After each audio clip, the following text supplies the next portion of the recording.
सूर्य अस्त के समय घर की बहू, बेटी, घर के गऊ, घर की गाय भी, यहां तक कहते दूध भी, लक्ष्मी भी शाम के समय किसी को ना दीजिए। बहू बेटी भी किसी के शाम के समय ना जाए। हमारे घर की लक्ष्मी हमारे घर में रहे। संध्या का समय ऐसा होता है, शाम का समय, कि गाय भी चरकर घर की ओर रहती है, गौएं भी अपना ठिकाना पाती है, पशु पक्षी। पर एक आज का फैशन ऐसा हो गया राम, ये बेटियां, ये बहुएं अपनी सहेली को फोन लगा कर कहती हैं कितनी बजे चलेगी? 5:30 तक चलते हैं शाम के समय। आओ ठीक है, शाम के समय घर छोड़कर रुपया खर्च करने के लिए जा रहे हैं। या शास्त्र कह रहा है शाम के समय तो भिक्षुक भी अगर मांगने आए तो ना दिया जाए। डेली का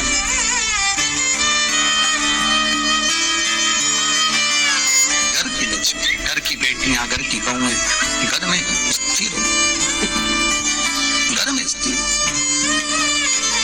चौखट पर भूल कर भी बैठ जाते हैं, उनके शरीर में बीमारी बनी रहती है। चाहे वो 50 डॉक्टर बदल लें, चाहे वो 50 जगह पर जाकर दिखा लें, चाहे कितनी भी आभूषण, मोती, रतन, माणिक बदल बदल कर पहन लें, तो भी उसके शरीर में कष्ट रहेगा ही।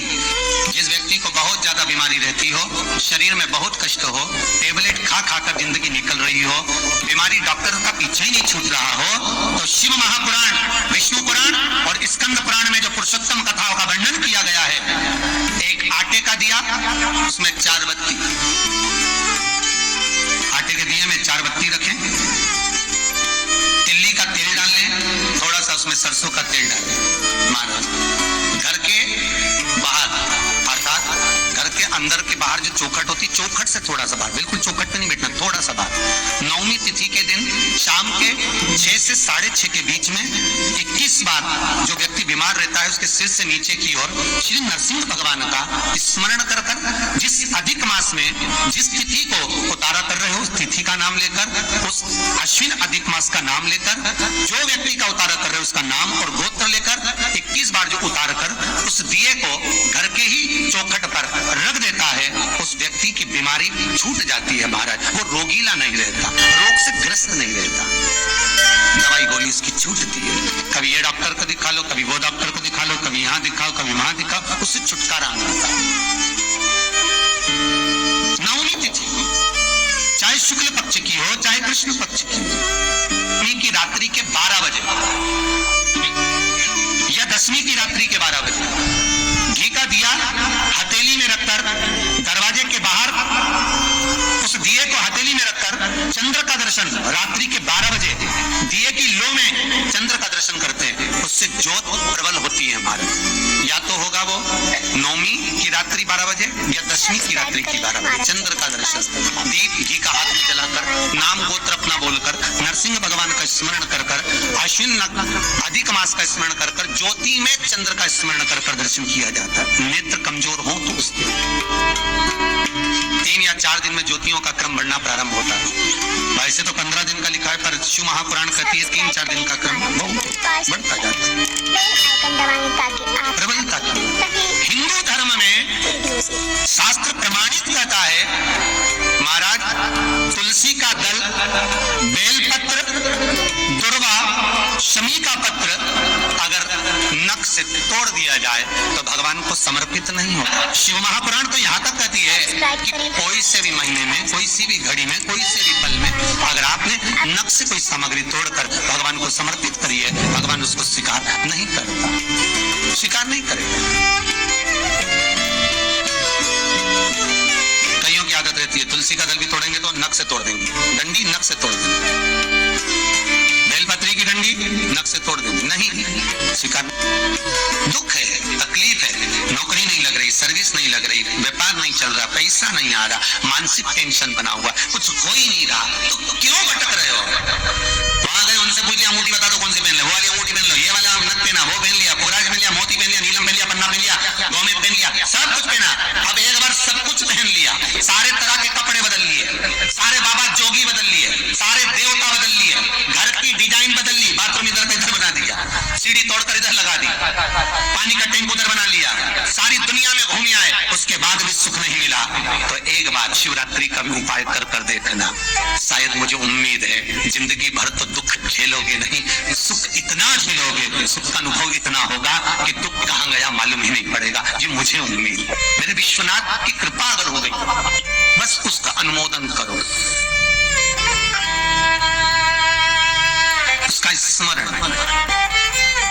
5 बेर बोर जो खाते हैं, खाते ना बेर जो बाजार में आते हैं, बोर जो आते हैं खाने वाले, 5 बेर, 5 जौ जानते हो, वो जौ हवन में डलती है, 5 जौ, 5 श्वेत पुष्प, 5 कमलगट्टे, 5 काली मिर्च, अपनी कामना कर ठीक दोपहर के 12 बजे अश्विन अधिक मास की शिवरात्रि के दिन भगवान शंकर के शिवलिंग पर चढ़ाओ, झोली पसार कर निवेदन करो और बाबा को 11 दीप घी के दिए 11 शिव जी के सामने जला दो। वापिस आओ, शाम के समय जाकर एक चौमुखी दिया भगवान शंकर के मंदिर के सामने चौखट के बिल्कुल बीचों बीच सम्मुख में जलाकर आ जाइए। जिंदगी में कभी दुख नहीं मिलेगा, ये विश्वास रखना। शिव पूर्ण देगा, कभी खजाने में कमी नहीं आ सकती, भंडार वो भरेगा। दुख नहीं, तकलीफ नहीं, कष्ट नहीं। किसी पुराण में कोई उपाय नहीं लिखा, केवल कुछ पुराण है। शिव महापुराण में तो बहुत उपाय है साहब, स्कंद पुराण, नर्मदा पुराण, लिंग पुराण, इन पुराणों में बड़े सुंदर सुंदर उपाय जो लिखे गए, उसको बस समझना है, उसको केवल अपनी जिंदगी में उतारना है। रोग हो गया गुरुजी, बहुत दुखी है, बीमारी ने, कैंसर ने घेर लिया, किडनी लीवर खराब हो गया, हम तो त्रिजुगी नारायण भी ना जा सकते, हम पांडुकेश्वर ही ना जा सकते। आप तो ऐसा उपाय बता दो जो घर में कर ले, बताऊंगा, उसका भी उपाय बताऊंगा। कैंसर, किडनी, लीवर, क्या अकाल मृत्यु वो मरे जो काम करे चंडाल का, काल उसका क्या बिगाड़े जो भक्त हो महाकाल का। क्या करेगा काल जी? कलकत्ता में बताया था मोदी परिवार का एक चरित्र, कलकत्ता में वर्णन किया था महू का एक चरित्र कि मरकर भी जिंदा करता, जो मृत्यु पर भी विजय प्राप्त कर सकता है वो देवाधिदेव महादेव हो सकता है, जो यमराज को भी मार दे वो देवाधिदेव महादेव हो सकता है। सब्सक्राइब करें। वर्तमान, भूत, भविष्य सारे कालों का जो स्मरण कर ले वो त्रिकालदर्शी केवल विश्वनाथ ही हो सकता है। मेरा शंभु, मेरा शंकर, मेरा त्रिकालदर्शी, मेरा कैलाशी, मेरा विनाश, और दूसरा नहीं। श्री शिवाय नमस्तुभ्यं। श्री शिवाय नमस्तुभ्यं। श्री शिवाय नमस्तुभ्यं।